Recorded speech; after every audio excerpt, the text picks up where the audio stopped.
Benjamin Fulford 5 juin 2017. Des centaines de trillions de dollars d'or sont maintenant disponibles pour aider la planète.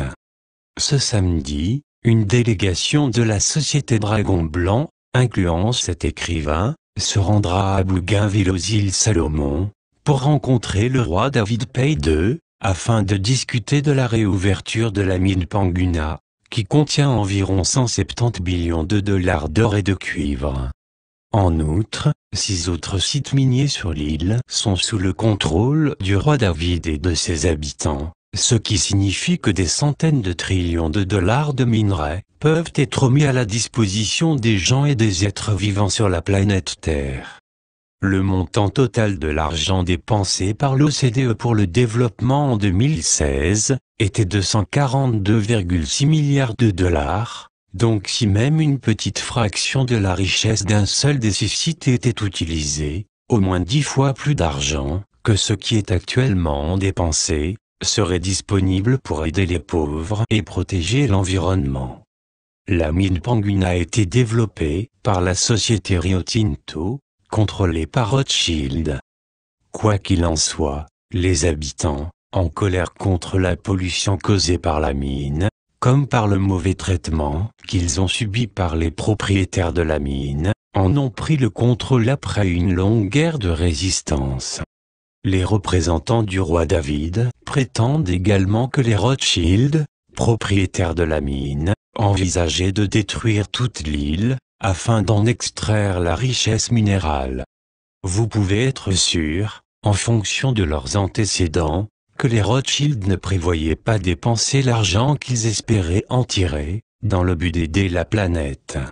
Les représentants de Rio Tinto n'ont pas répondu à plusieurs tentatives de la société Dragon Blanc pour les contacter. Si un accord n'est pas atteint avec les Rothschild, de la société Dragon Blanc, si nécessaire, utilisera autant de poids de l'armée mondiale qu'il en faudra, pour aider le roi David à rendre disponibles l'or et les autres métaux au bénéfice de la planète et ce, de manière écologique. Une idée est d'utiliser les résidus miniers comme site d'enfouissement, afin de créer de nouvelles terres pour les êtres vivants, de sorte que l'impact global de l'exploitation minière sur l'île consistera à créer plus d'espace pour les êtres vivants que précédemment. La société Dragon Blanc fera un rapport de la situation après une visite à l'île, du 10 au 14 juin. En tout état de cause, la mafia khazariane a subi une superbe série de défaites ces derniers mois, alors que, de plus en plus visiblement, leur réseau de contrôle planétaire s'effondre. Plus important encore, mais d'une manière encore dissimulée à la plupart des pays du monde, les Khazarians manquent d'or, et la plupart du monde n'accepte plus leur papier, qui n'est pas soutenu par rien sauf par un mécanisme de contrôle mental de groupe, lequel est en train de rapidement s'évaporer. Les tentatives des Khazarians pour obtenir de l'or en Indonésie, au Japon, aux Philippines et ailleurs en Asie, ont toutes frappé un mur de briques, et plusieurs sources en conviennent. La semaine dernière, les représentants de la Citibank et l'ambassadeur des États-Unis en Indonésie, Joseph Donovan, ont promis au président indonésien Joko Widodo qu'ils effaceraient toute la dette extérieure de l'Indonésie, en échange de 12 500 tonnes d'or, mais ils ont quitté les mains vides, disent les sources de la société Dragon Blanc en Indonésie. Les sources de la société Dragon Blanc ajoutent, le sultan de Johor, de Malaisie occidentale, est impliqué dans la tentative d'extorquer l'or de Jakarta. Il prétend que l'or appartient à sa famille royale, et que cela lui confère le droit de le récupérer de l'Indonésie, où il a été stocké depuis au moins 70 ans. Cette allégation du sultan de Johor signifierait que, cela pourrait faire partie des comptes dormis en collatéral, dans lesquels les familles royales d'Asie ont déposé leur or en Indonésie, pour sa sécurité et que ce Carnot avait été mandaté comme un. Ce Carnot, ainsi que le président américain John F. Kennedy, ont été tués par les Khazarians, voulant mettre fin à leurs efforts d'utiliser cet or pour la planète, Nous supposons que nos lecteurs connaissent l'histoire. Maintenant, les déposants de l'or ont leur revanche. Les sources indonésiennes de la société Dragon Blanc ajoutent: j'ai le fort sentiment que le Premier ministre Najib Razak est en quelque sorte impliqué, car il est membre de la mafia khazariane. Les Khazarians déclenchent encore des attaques terroristes à Londres, aux Philippines, en Indonésie et ailleurs dans le monde pour extorquer de l'or, mais ils se font systématiquement isoler.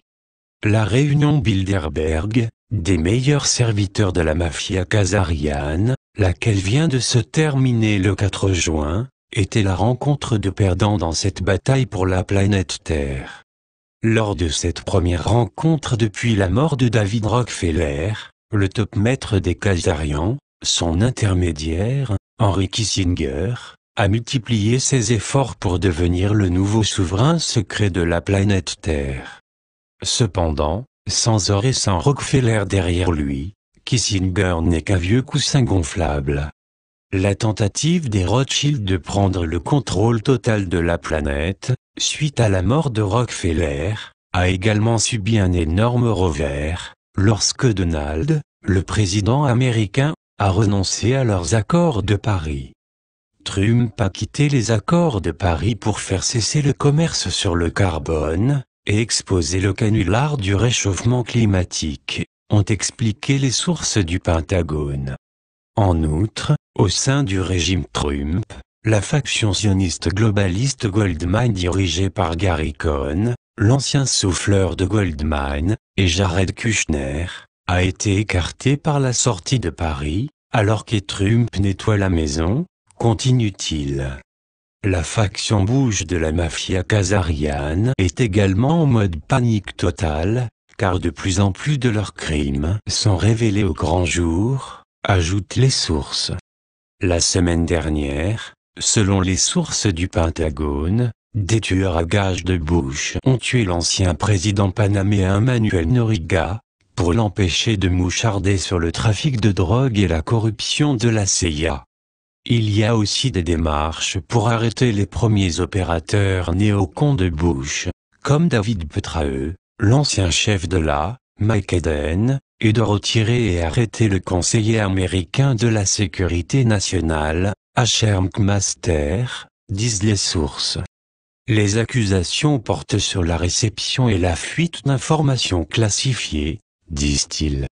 Les sommets du clan de la mafia américaine des Rockefeller-Bush-Clinton luttent encore pour se sauver de la prison, mais ils perdent clairement la lutte de pouvoir à Washington D.C.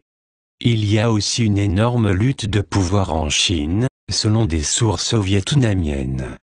Cette lutte concerne Wang Qian, qui est en fait le numéro 2, dans la structure de pouvoir de la Chine, et qui est maintenant le meilleur agent de Rothschild en Chine, selon les sources.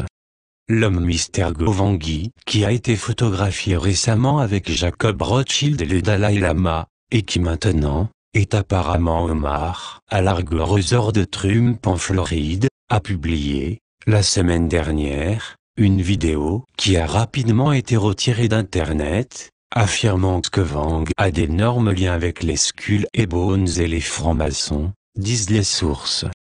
Si Wang devient Premier ministre et le numéro 2 officiel, lors du 19e congrès du Parti communiste chinois cet automne, alors le président chinois Xi Jinping sera mort, disent les sources. Le pouvoir de Wang provient des énormes quantités d'argent qu'il a récemment obtenues et qu'il a distribuées à la ronde, disent-ils.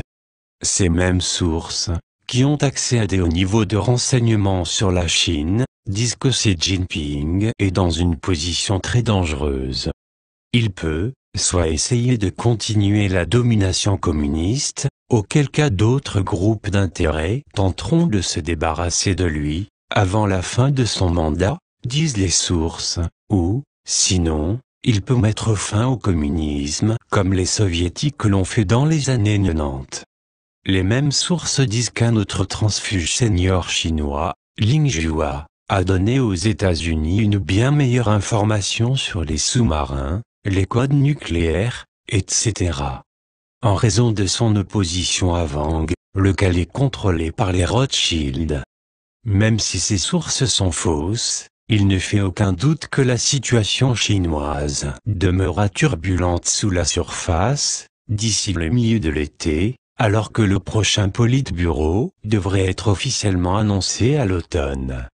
Il y a aussi des changements en Europe, alors que les mafieux khazarians et la chancelière allemande Angela Merkel, ainsi que le président français, Emmanuel Macron, esclave de Rothschild, réalisent les conséquences du régime de Trump disant qu'ils ne seront plus protégés contre la Russie.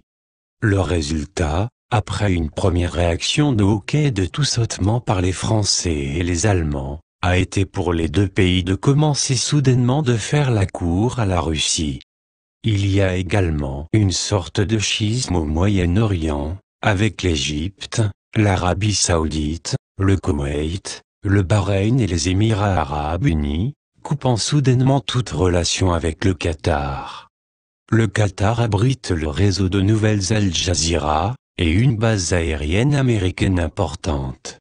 Le cheikh Tamim bin Hamad Al Thani du Qatar s'est apparemment détourné de la ligne khazarienne officielle au Moyen-Orient, en disant des choses intéressantes au sujet de l'Iran, du Hamas et du Hezbollah, ainsi que sur Israël. Les Saoudiens blâment maintenant le Qatar pour Daesh dans un scandaleux cas de voir la paille dans l'œil de l'autre sans regarder la poutre dans le sien.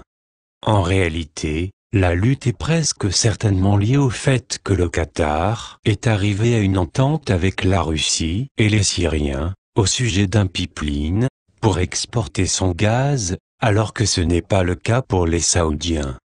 Le résultat en est que les Saoudiens aussi se précipitent à vouloir obtenir les faveurs de la Russie.